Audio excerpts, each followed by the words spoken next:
a little bit of an annoying problem. Dude, I do it again. Right, there's internet problems. You know, we're back up now. My mic's back up as well.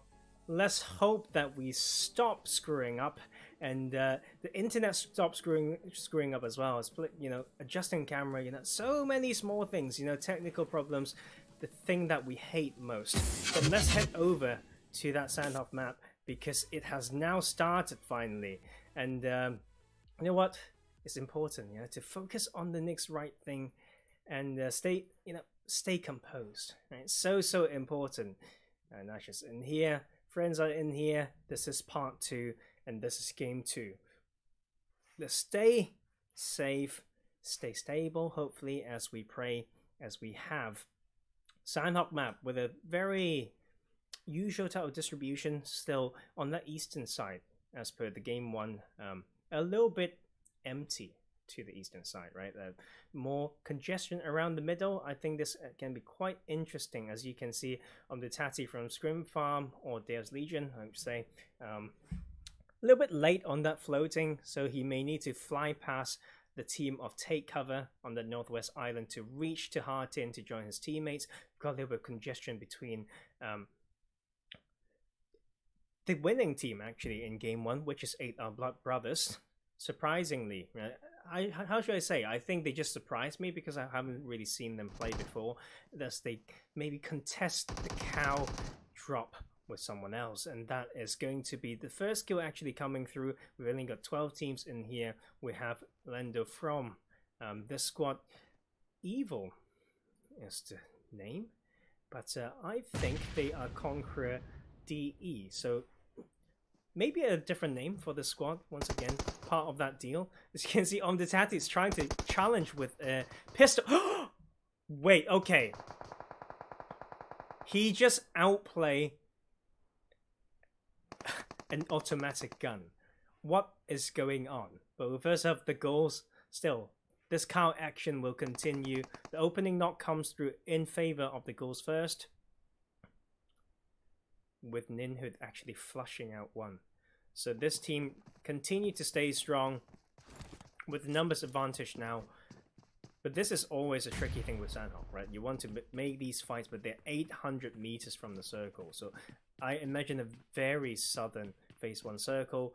As the start of the goals return a knock, we'll start to chase it down and maybe take some advantage and make it a 3v3 before the reset comes through. And Quans with the Vector, very strong. If he's got 90 FPS, and he will pre-fire through the window, and the last few shots actually come through, and that will be him getting that support, maybe. But that is actually the other side. 8 are Bloodbrothers coming in, and this is Quans needing to find the first aid, maybe. And continue to buy time, but he will not have so much luck. But they will also return a knock. The last one standing is in here, maybe, and that's Quans trying to find his first aid, maybe. Maybe the Bloodbrothers will still win this one with the loot advantage, maybe. Certainly the numbers advantage. Returning the favor with the Vector is Bellino, and they will take an early squad wipe once again. And sorry guys with the internet stuff. So you have to do yourselves and myself a favor to come into this new stream. Thank you for joining me again, and then hopefully things will be stable from here onwards. And on the Tatty, yeah, Scrim Farm, man, like when you're on fire or whatnot, and when you're confident, you just take it with a pistol. That's how they actually turn it into 4v3. We're expecting some more battle maybe on that Northwest Island as they come in from that edge, and we'll need to take cover before they make it to the mainland. I think Ruins is still somewhat untouched. Painan, not quite sure, but Lakonostra power, to be fair, all the different Lakonostra teams quite like Painan as a drop. Lakonostra power, quite like it. Lakonostra MVP, which we'll see in PMCO Europe West, quite like that drop as well, and that's their spot in the PMCO UK.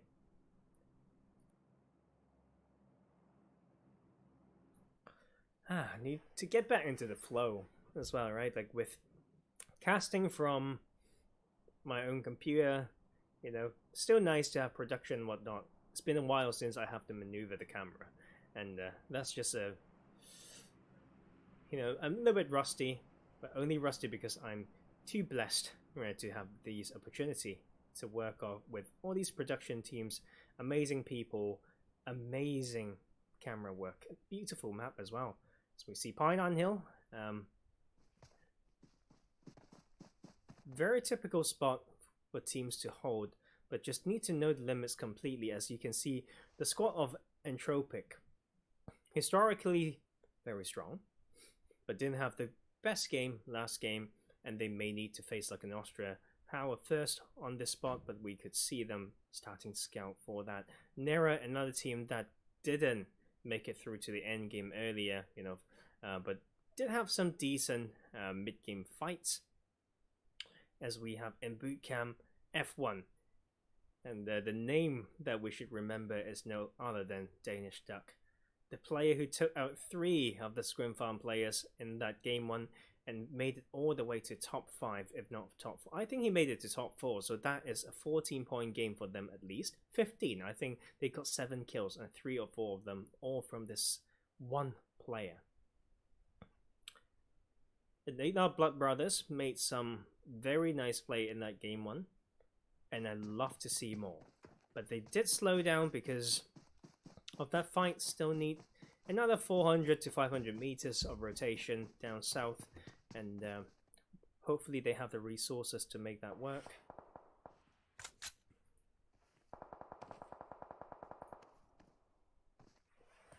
And this is just kind of what we expect, right? Around this East Pine on Hill, as you can see on the minimap, quite some distance across. So it's a bit of a long range fight. It's about pre-firing. It's about, you know, trigger discipline and resources as well. As you can see, Kana get headshot in there. And that price is something that you have to pay in this type of fight. Only bandages.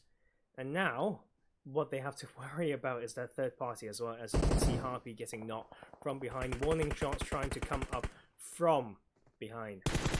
South side sprays. Typical prone maneuver. That is backfire, needing to use that slim tree to hold that position. Fallen will find a different angle. The third person peek from backfire should give him the way out.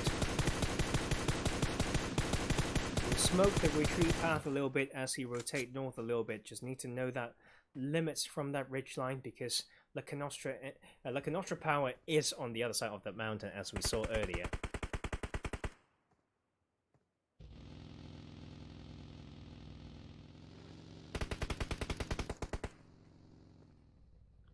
It's not easy to breach this. Like, once you establish this type of information, upon a shift to the north side, it will be warning shots needing to go for a wide rotation, because going down that hill, such a predictable path, is basically training ground for the other team to spray you down and then working back uphill against the high ground advantage of Entropiq. Not going to be easy. And Kano's just not afraid to peek again. Basically fully boosted. If I were him, I would hold on to maybe 1 boost and 1 more bandage. Wait it out, you know, because now he's only got maybe 1 more round of healing that he can do if he gets sprayed down. And it's not going to be easy. And Sandok's all about this battle, right, of the map knowledge, the timing of rotations, staying stealthy, using ridge lines and the next cover to maybe get a different angle. And Kano's still challenging shots. It's just mad to see. But confidence is maybe there, and he's deciding to pull back a little bit and maybe allow the team to support a bit more.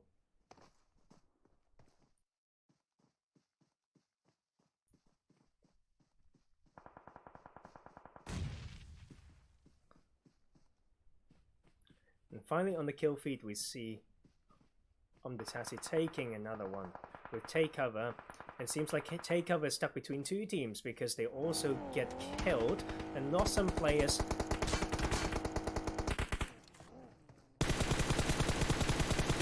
multiple teams, and that is just me trying to figure out what's going on. And so it's a bit of a cross river. So F1 trying to third party from across, takeovers in this compound. Scrim Farm trio this game, and it should be only Uno left for takeover.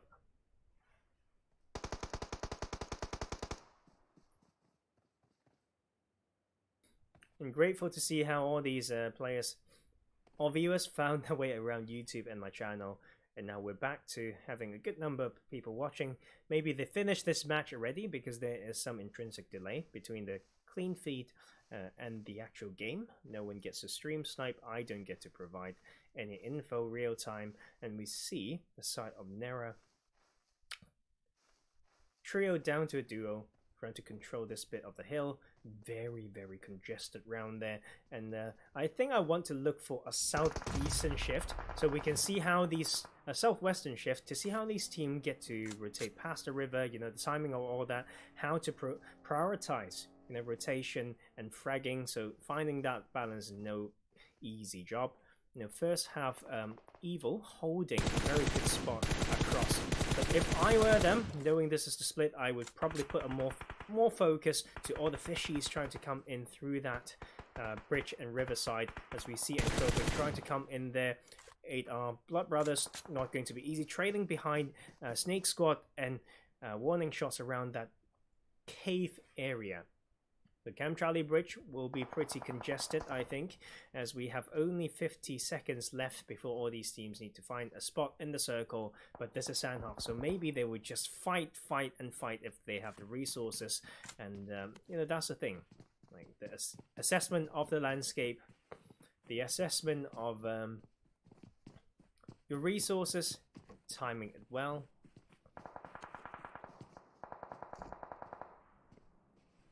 And playing it smart.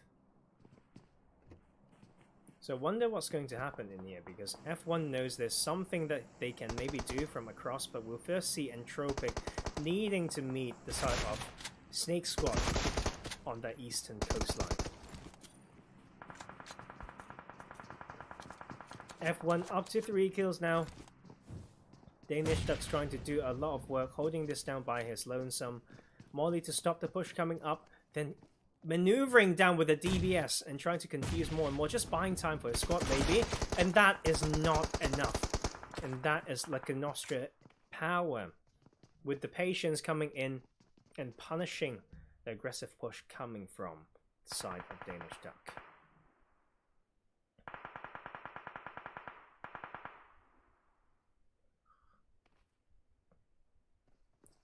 And Pina's going to be a bit tricky, I think, like with Spectre coming in up to 3 kills now, but they need to work through this edge. As you can see, the 1-1-1 split, basically them trying to do different things. Spectre trying to control and get info from within the city, and Painan on the coast side, we have 2 trying to clear out that eastern Painan hill, because those teams do have to rotate in. There's no easy job if you play that position.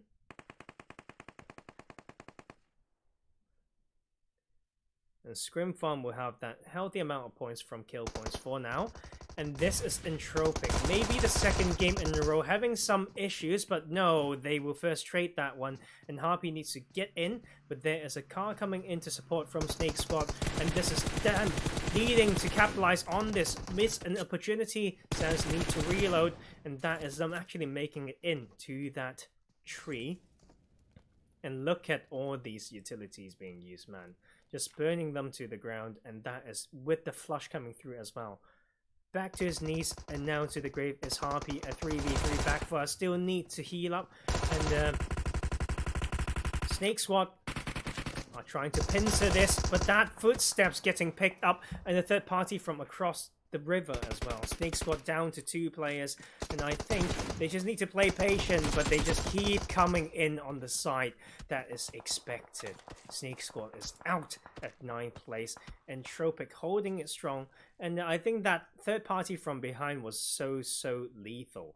And a Simple's welcome back. You've been severely missed, and there was an internet issue, buddy, so the mod coming back in to help out, And this is Scrim Farm finally taking that move. They get that opening knock, but they lost on the Tati. So a 2v3 situation maybe. But they will first thing got out this one player. The jump shot was not enough as Spectre takes another one alongside his teammate. And they will need to find more rotations right now. 6 kills for them. And Lakonostra is split. Ticker on the other side, preparing for the next rotation and ready 200 meters for this squad to rotate. And they need to just, you know, assess, right? What's the next cover that they can use? What is the timing of that rotation? Using all the map knowledge and, you know, all the assessment as well. Assessment on landscape, something that's so important. And Entropiq actually getting blessed somewhat from the edge position. And the full score of Evo needs to buy some time because they are getting crashed right now. F1 actually lose one player trying to do that, and that is also Entropiq trying to third party from across. And this is the thing, like we talked about Evo's position, they have a good spot in the circle, but they have a big split, and they need to find a way to capitalize on the fact that players from across is very likely to need to come in. And Entropiq try to rotate out, but they will first lose one player. That is the second one, Starkey, the last one standing. As you can see, this is the Bloodbrothers down to one player, not scared to take this 3-piece for them, staying stealthy, staying cool, staying patient, and looking hot right now. Moha with that beautiful squad wipe, basically by his lonesome, and that is just good play, good solo play. Assess the situation, wait for the timing to strike, control your bloody gun, and then kill some enemies. It seems like it's going to be very hard for Scrim Farm because just need to rotate through that whole city. You know, people will respond to your footsteps or whatnot. I think it's always best to see what's the last bit of scrapes of loot that you can grab, and then, you know, maybe tank it a little bit. Like wait for the other team to give up on gatekeeping. That maybe that will be the easy way in. But it's not going to be easy. He's got 1 first aid and 3 boost, and it's time to fully boost, I think. And this is him coming in, but we'll first find Ticker. So that may be a bit of a 1v1, but that is actually Ticker getting spotted from behind, and that is Fox taking the 7th kill for Scrim Farm. Lakonostra out at 6, and Fox will be blessed by the zone as well. So this is Terra holding a triangular formation, but still needs to get some eye on that south side where multiple teams are trying to come in. Evil holding this position for a while now, but the knock comes through first from warning shots as they try to suppress and run down from that high ground, trying to take every bit of information. Now the side of Evil need to respond to this, but they were not prepared somehow as they lose one more player, and this is an edge now claimed by warning shots. Bobo staying stealthy, using a bit of smokes, staying patient, but will first get found. The confidence coming through as they take out one by one and tearing Evil apart.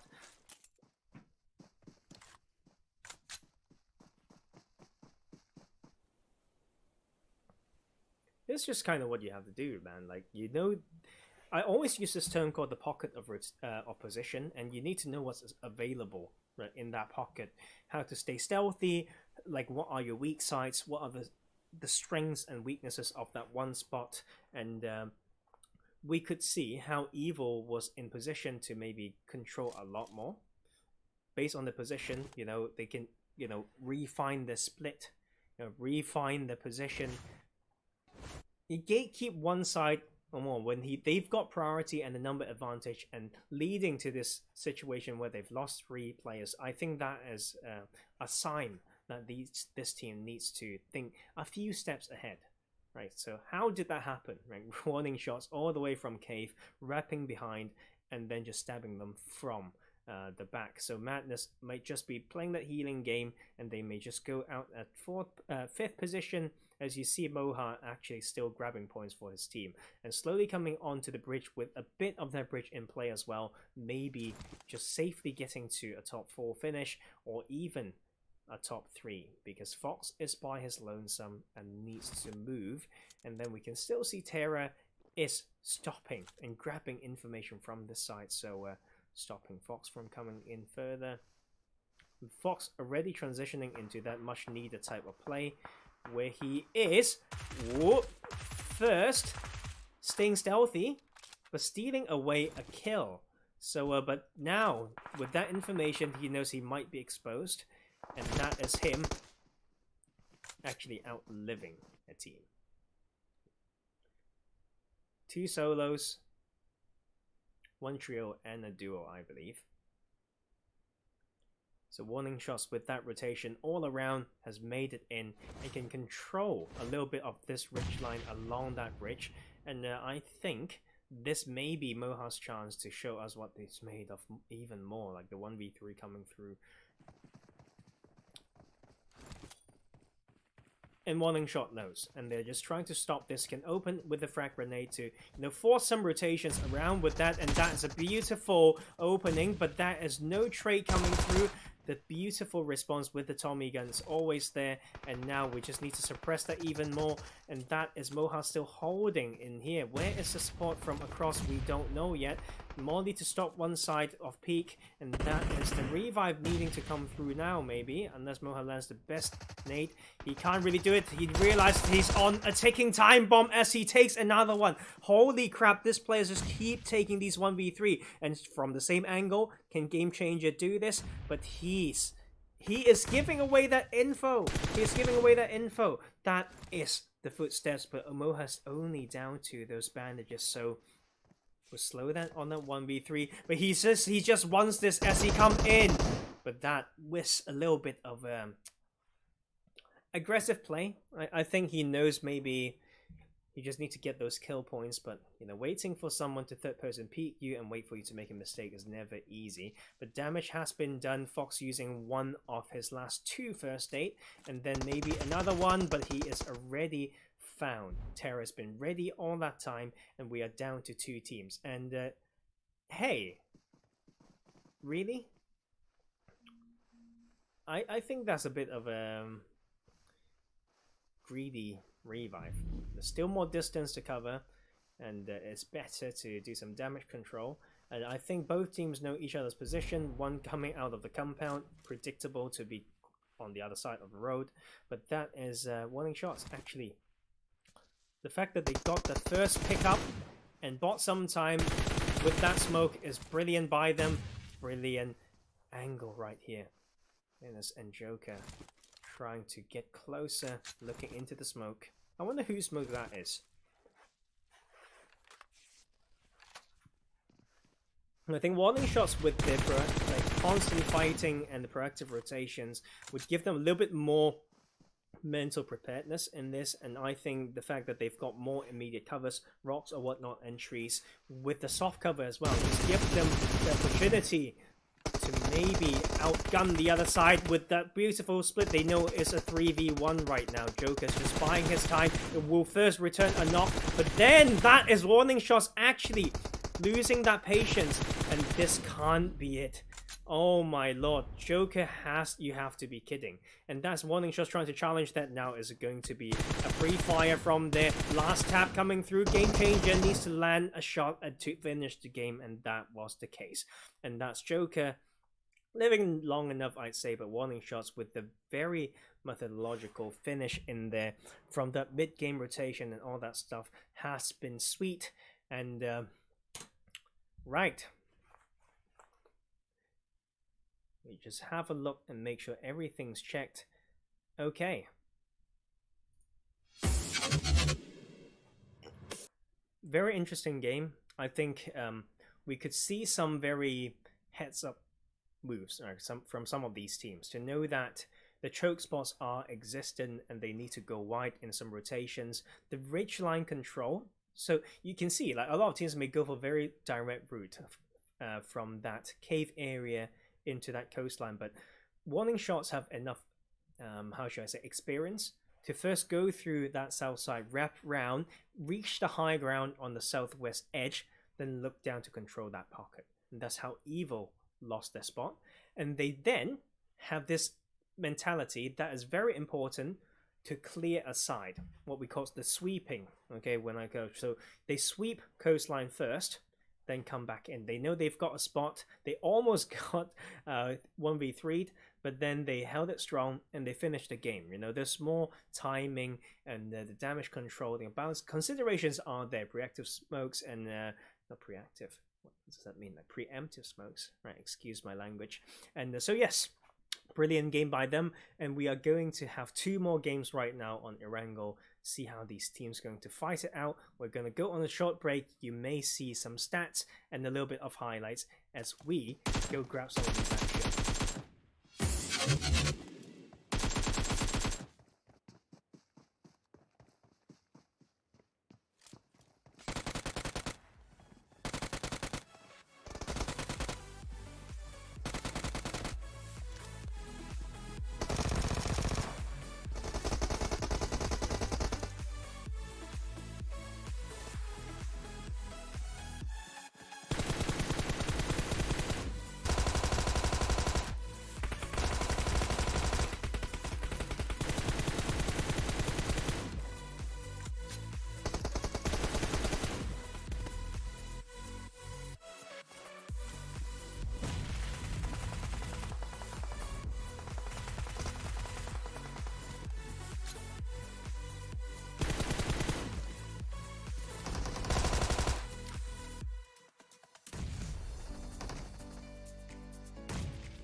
I mean, a takeover not really staying true to their name. They are just rushing in. Of course, oh, the shots now flying on over towards these players. So this is where things... And it's just like, oh, you're just in the head. But like that was amazing from Boss. Love to see that kind of precision. No, Tango is going to be going for a little dance over there. He's going to get shot down instantly. And Loshka's going to be the one to pick up the kill for his own volition. And he might be picking a second onto Boss too. Going to pre-fire the shot. Maybe able to get it done. Push Loshka pretty low. Oh, no, it's over. He's going to try and push it out, Anub, and he's going to get picked away. And that's going to be the win for your team that you were talking about before the stream started. Benino just finding those heads, and of course, I mean, the party is still just ongoing. It is not stopping anytime soon, and Dora now trying to put the shot in. Oh, beautiful defense, runs out of ammo, quick changeover. Oh, a little bit late. Oh, but the nade. Oh, Unfortunately, the reload really messed them up. AR Esports going to have 2 players knocked away. Be able to hold off. This was the shots have come in. Beautiful flanking coming in on the side there. Zubi now just finding those laser hits. Steals the kill away, and down they go the players there from Night Target, and up they come, of course, the players here from Evil moving up. Oh, sending right into it. Melas trying to hold up, and of course, who's finding the hits in towards them. In their way from Conqueror UK. Another crash here. What the? Okay. That was weird. Curious to see what the players there are going to be doing here, whether or not they're going to try and maybe retake this, as Be My Loot could potentially maybe still try and push on in, but as we now jump back. Oh, that is a fool. Yeah, that's going to be the push for Nade. Oh, okay, bounced on top of the door there for a second. Unfortunately, the Zubi, they're all going to get pushed up. Not looking too good for Conqueror UK.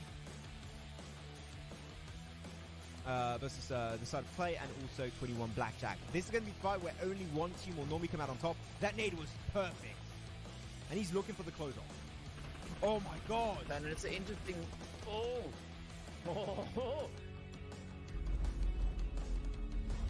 For potential hard shift. And Zubi's going to be taking the shots. Oh, nice. Zubi with some laser hits in towards Spectra, and of course now we got if either of these 2 teams on the west. What? Vehicle rush coming in. What a play though. I mean, the Bloodbrothers finds a quick sneak shot in. A little bit of retaliation. Down goes the hits though. Twix now stepping up from the far side. Nice. 1 remains.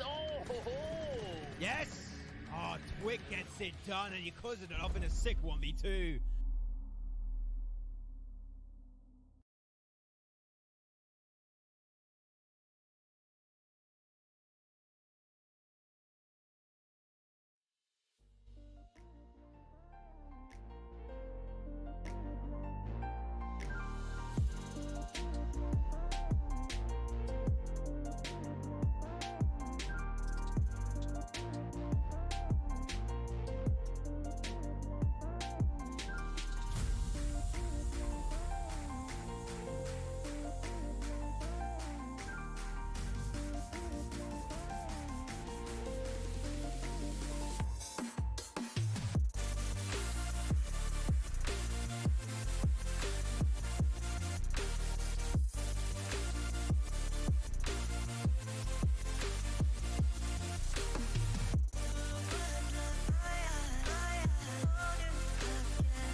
Nice. I haven't screwed up.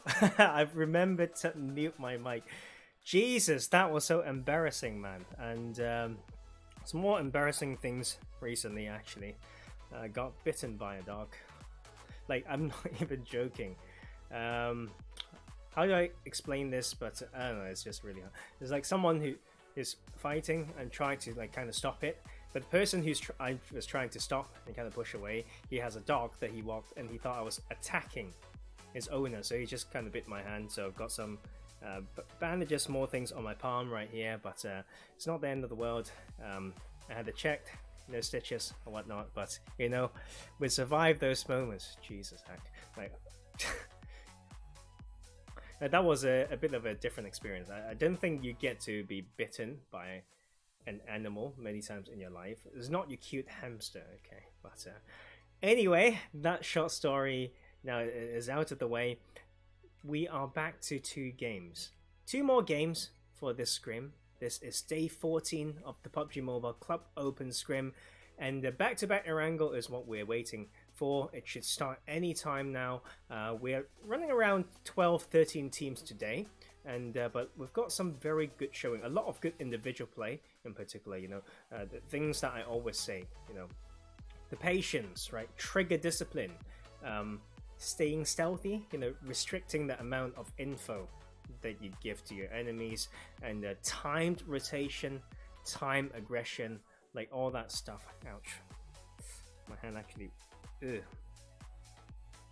actually hurts. So, but you know what? Things can always be worse in this world, you know? Like, let's say if I'm still a player or I'm still doing my medical stuff and get to do hands-on like before because there's no COVID, then I need my hand. I think I cut my hand before and I couldn't use 2 of my fingers, you know, to treat patients or whatnot, and it caused some other overuse of some other muscles and stuff like that. So everyone stay safe, but we will head over to Erangel for this game 3. Oops, wrong screen, and there we go. Slowly bring down. Oh, this music is quite nice, right? Pretty chill. We see this plane path going from off west. Screw it up, ready? Off east of Saverni all the way to Novo. So dissecting that eastern bridge. Making certain spots quite hard to reach. I know people do quite like Georgia Pole Hospital area. Pachinki is reachable actually, but Gatka Fields, I'm getting a lot, right?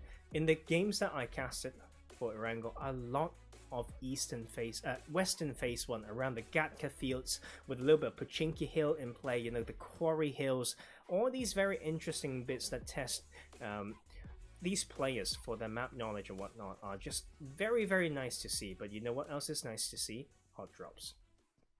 And then we will see the goals alongside F1 in here, testing their luck maybe against each other. And we know the goals have been having some trouble in the past 2 games. Some early clashes not working in their favor.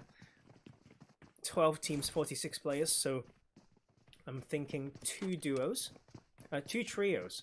My God, my math, my head, my brain, my life, my pride. Nothing is there anymore. But the Ghouls can maybe take this one. I like some 4v4 fights, and they actually have a spot in the circle if the minimap didn't fool me. And they will be having this a little bit of a rough start already. Quan's taking that roof and then just gets sprayed down. F1 with some good points this game. I think that just in that one game where Danish had tried to hold it down, they got more points than the Ghouls in the past 2 games. So you can see Neifumi needing to hold this, and then will just challenge but run into the gunshots of Luco. And so that is one slowly bleeding out maybe, and the other one, nope, the pickup is there onto Quan, so it's a 4v3 right now. Nat is trying to grab more info, looping on the outside to disrupt the info. Grabbed by the Ghouls, also just causing confusion, you know, sometimes all these, what I call monkey plays when I'm coaching is like the monkey just, you know, climb around to distract, climb around to force enemies to move in a particular way, and sometimes it's just a very, very useful thing if they're players who knows the absolute limits of their cover, and you can see Quan's trying to return some favor, but will miss that nade. Continue to hold that roof where he got knocked. So it's a battle of utilities as well. I think if S1 can hold it down and just thread another beautiful nade onto that top floor, that might just be them done. Danish Duck is waiting on the other side. That is the importance of that Overwatch as they... Okay. Look at the reflex as well. Noticing this cover from the other side, and yet another heartbreak for the goals. But another squad wipe for some of these early teams. Like F1's been strong, like, and you give them this type of start, you see what they can do, especially from that game 1, right? But so many interesting hot drop. We're down to the southeast side of the map. This is around the Milter factory and the split houses. A lot of vehicle spawns and whatnot, but they just need to know how to pull up and support. And we can see Entropiq, this is their spot, but Sans need to hold down Ninhood because we know what the Bloodbrothers can do. They took that game 1 win. They took a good amount of kills, and Ninhood is just ready for this. Jumping out, using that... I was gonna say he used just the sweet spot of that broken wall to cover himself from the side, but I spoke too soon as he gets sprayed down from the support. And that is, you know, the 8R Bloodbrothers. You know, even in the highlights earlier, you can see them doing pretty well in the past few scrims. But losing 2 to none other than the very strong Entropiq, you know, I know they've got 2 rough games. Yeah, I know that. Especially the heartbreak from... It's actually revenge, because I think it was Moha from 8R Bloodbrothers who basically took out 3 of Entropiq in that last game on Sandhawk, and this is just sweet revenge time. Yasnaya by Scrim Farm. No contest in here, because maybe, just maybe, X Team's not here. I feel like they've been fighting in this spot over and over again in every Erangel game that I've casted. No, actually it's not true. Towards the end we see the adaptation from Scrim Farm going to Georgiaport instead, but X Team's not in here, so they take that spot. They've been fighting in there almost every scrim, and arguably through the PMCO Europe wildcard as well. So,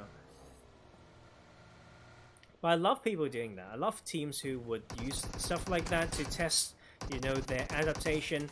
As you can see, something else that you need to test is first this new vehicle, which is very cool looking, but it doesn't matter if you don't know how to scout, right? Just coming in there, Clay just sprays them down, take cover, lose this one, and a little bit of rookie mistake, and you just need to loop around. There's so many grounds like for these 2 sets of compounds between School and Pochinki, and there's so many ridge lines from both the north and south side for you to first go wide just a little bit, you know, to try to get some info. You can even find a spot where it's just in and outside of render distance, and you can kind of see the cars in the squad houses.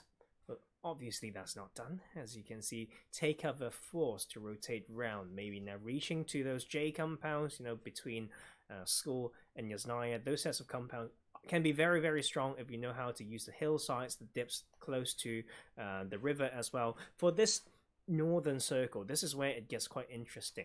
Like whether you want to play this south side of the river, use some high grounds and hard cover to spray whoever's rotating, or do you want to go to the more open but hilly north to river side? And that is completely down to these teams, and down to the pacing of rotation, the formation in the splits, right, when it comes to controlling different parts of the bridge as well.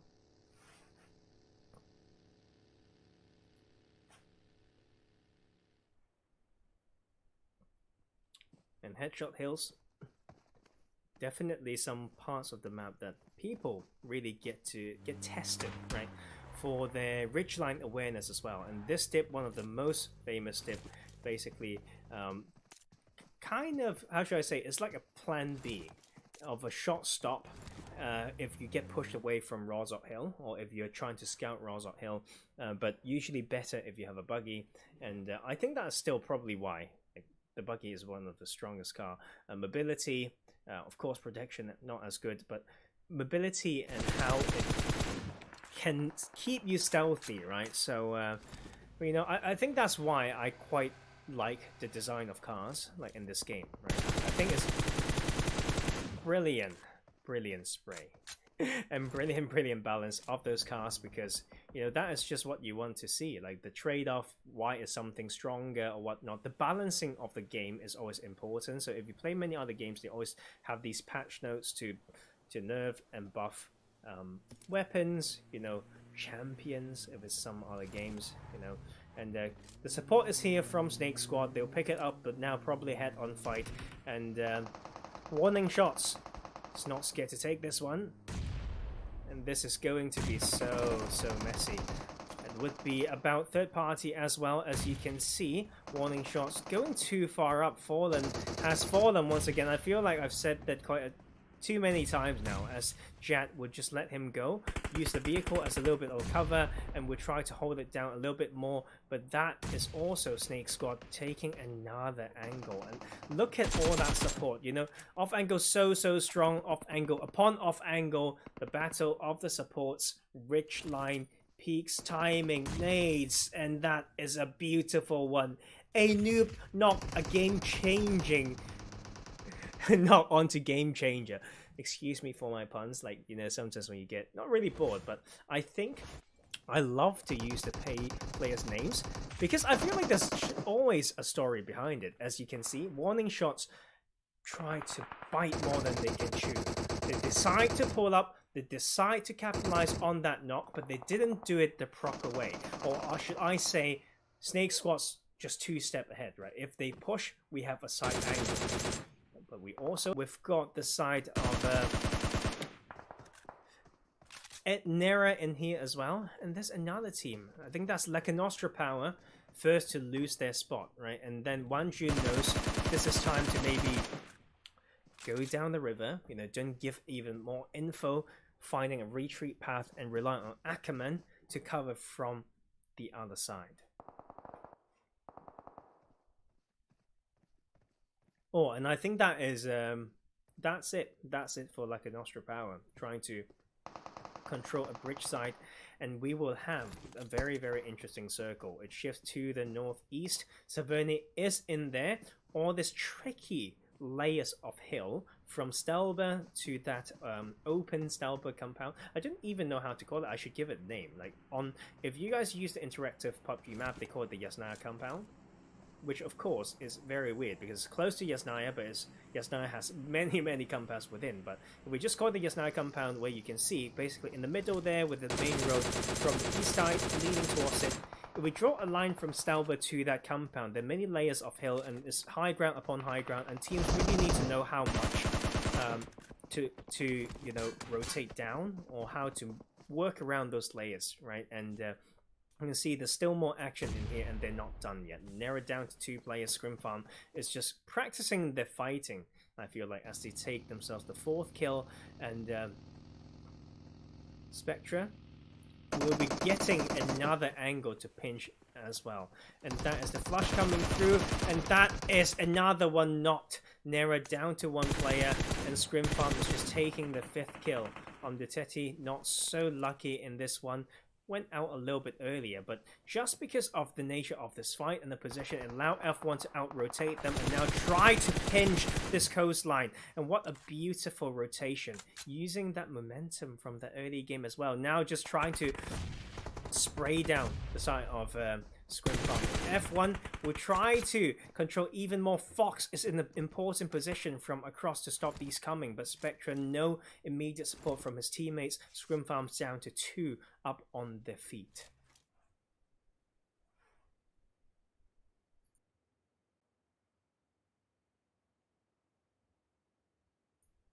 It's a very tricky circle, right? Because if you go towards the Stalber side, those hills that I talk about, it's really a bet. Like, coming back down is just pretty crap. As you can see, like, now we actually have it centralized, so no one needs to come back down from that side. And to be fair, right, if I'm a solo player, I may actually test my luck. I'll go to Stalber thinking no one's touched it, based on 2 things. 1, just how it's not a very popular compound. 2, based on info of the teams, that you know there's probably no Stalber team.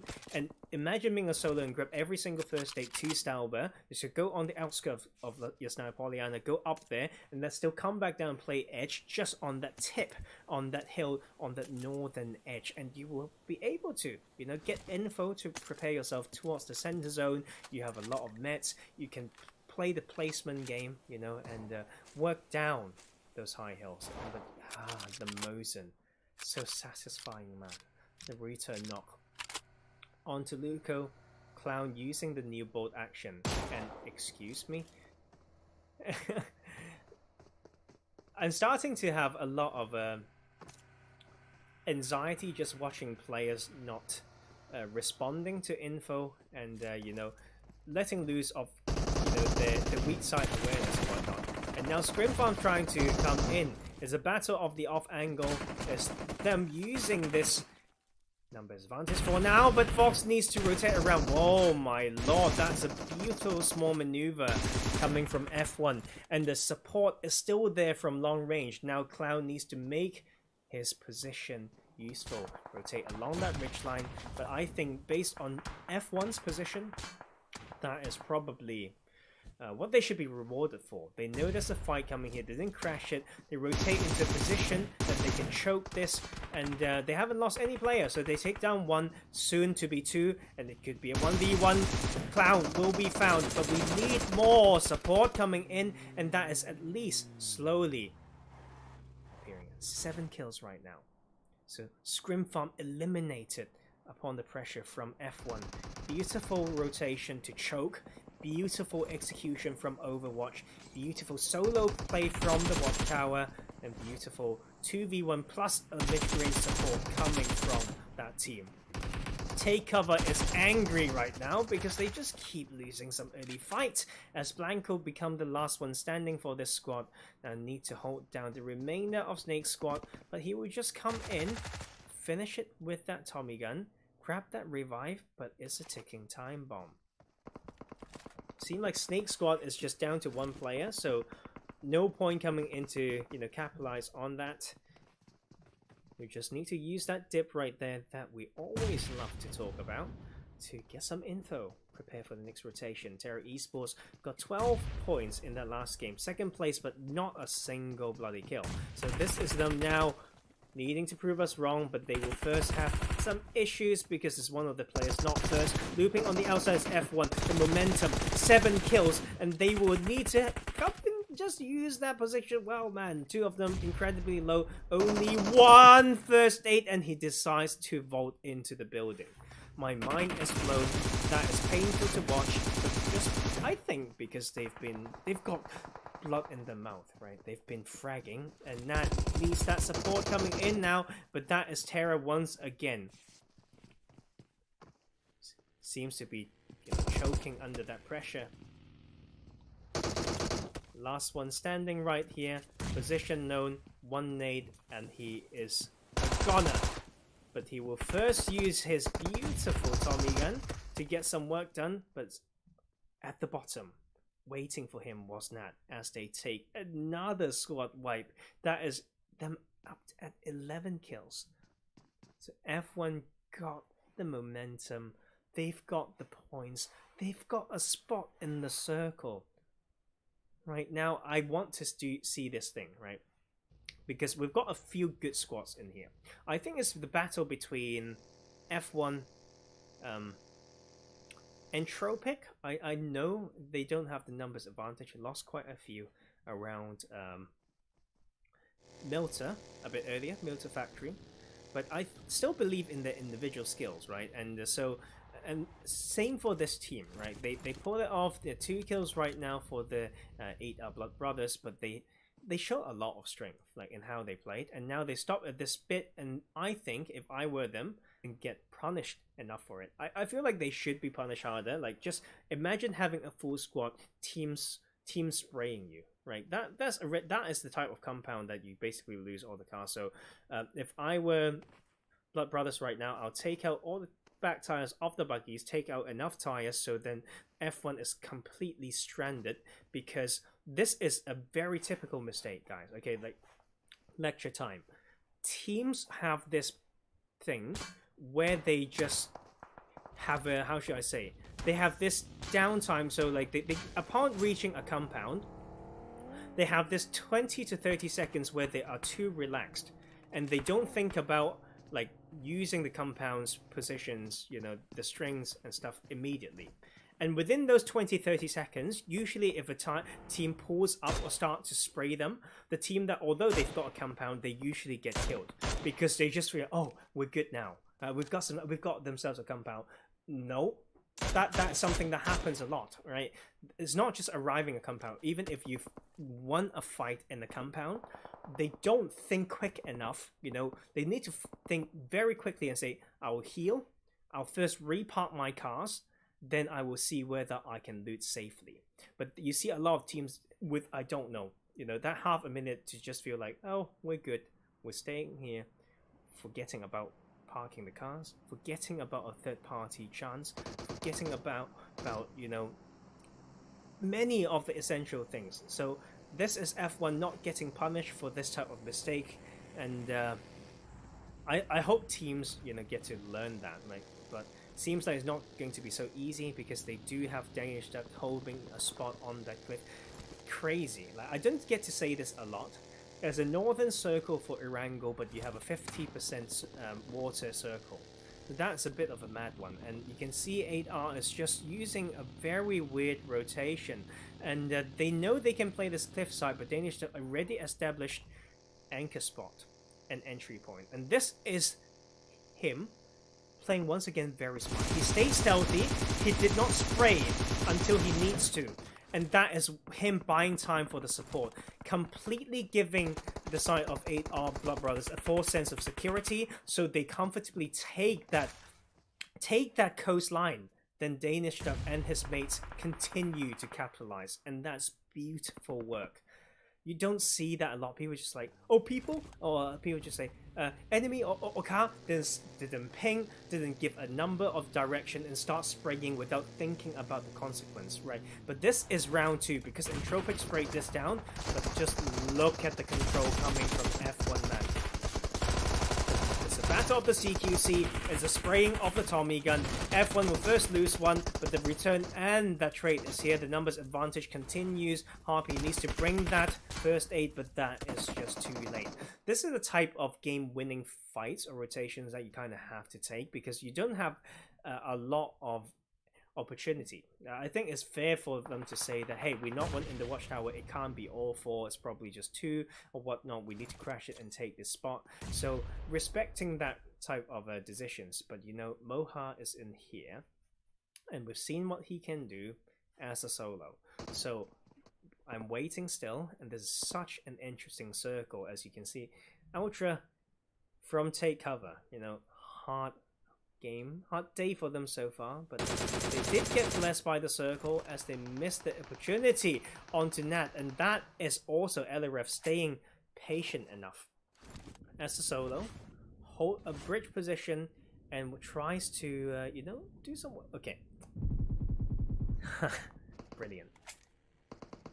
Brilliant stuff. There's things that you can do to prepare for a water circle is sending a car into the river, sit in the back seat, you can boost, you can shoot, you can nade, and what can I say? It's just, by this point, right, it's essential, and this, that is tricky, right? Evil finally striking, and F1 knows how to play that game. Danish Duck definitely in there trying to do that, but Matt, this, and Lendo, now called Evil, used to be Conqueror Germany, I think. I don't know, man. Maybe the infrastructure changes, team changes. It's just name, organization changes. And F1 for sure is trying to split their bets, right? But Luke cannot get knocked in there. But Evil, with the mad spray, trying to stop that one. But F1 still have a good split, but they're now down to 2 players and they need to salvage the situation. But it's already been a crazy game for them. 14 kills in this 12 or 13 team lobby. What else can you ask for? But you know what? After all, it's a 7-point difference between the 4th and 1st place, so they still need to hold us down. And Evil, I've been harsh I've been harsh on them from that Sanhok game when it comes to having prio but not capitalizing on it, right? Pocket of position, you know, feeling like, oh, we're good here. No, you've got surrounding high ground from behind for a team that came in, you know, for a wide rotation. Like all these stuff are just test, right? And I think watching games are so important. Watching how yourself play in both your POV and from a stream perspective are very important. So I am very against a scrim heavy and scrim or nothing mentality. I think it's incredibly harmful. I think it's incredibly unbalanced and very unscientific. Yeah, you need to scrim a lot, yes, but I think making the most out of a scrim, okay, so you can learn as much as efficiently and productively as possible out of that one scrim game is more important. Like otherwise, scrims you just get normalized to scrims and you don't, you know, take it seriously enough or whatnot, and then that's just not something that we want to see, right? Like, so if you have a scrim, get as much analysis out of it, get as much learning out of it. As we can see, getting the most out of the momentum as well. F1 taking out SNAKEsquad, now making it to top 3. 2v2 is the situation right now. And but F1's position is known anyway, so it doesn't really compromise them getting into the new circle when they want to play stealthy, right? So it's a pretty interesting circle. All the teams have a bit of a spot, but I think that is TakeOver needing to use the next cover, and they will actually park the car decently well, and will first very importantly and mindfully taking out some tires first, so Blanco won't get shot from behind. Crashing it from the correct side as well, so 2 weak sides covered. So as you can see, a beautiful nade will still be enough to do the job, and that's the problem, right? When you're holding a very known position, and that's just no way that he can crawl back. You know, what I'd say, like setting up some smokes, crawling kind of in the middle, and setting up a bit of a healing game for his teammate will be the way to go. But it comes down to whether Ultra has enough smokes. But I don't see why they wouldn't have enough smokes, because they have not been fighting a lot this game, and this is the time to use them. And I like to always throw this knowledge bomb when it comes to smokes. Smokes, 10-meter diameter, okay, as coverage, 40 seconds. And when I used to IGL whatnot, I always remind people, when I throw smokes, first of all, don't waste smokes, don't, you know, layer them, don't, you know, throw, you know, like you've got 40 seconds, why are you throwing one every 10 seconds? Complete waste of smokes, unless you have a very good reason based on the landscape. But every bit is important. You spend so many backspace to use a smoke. If you don't know these facts about smokes and how to make the most out of them, you're wasting so much backspace that you could use for, I don't know, ammo, meds, and so yes, something to be aware of. And I think F1 has a very good position, but if the circle ever shifts away from them, they need to run uphill in a very predictable path, and Ultra is a little bit forgotten by Evil here, but Evil really needs to have a good split, and I think it might be the fact that F1 has some eyes on these snakes, and but he's found a position, and I think that might be a little finishing takeover in that one. But that is a very good teamwork, a nade to land initial damage, and the spray with the M416 to finish, and then the circle continues to be very interesting. We're back to those open plays about taking off your backpack, carrying what matters. Now, that is actually important. A lot of people say, oh, I can't throw my back and whatnot because you're a noob. No, I'm joking. It's part of the training, right? It's part of the training to know how much you have to throw away and what you want to carry into the latest phases. And you can see his name is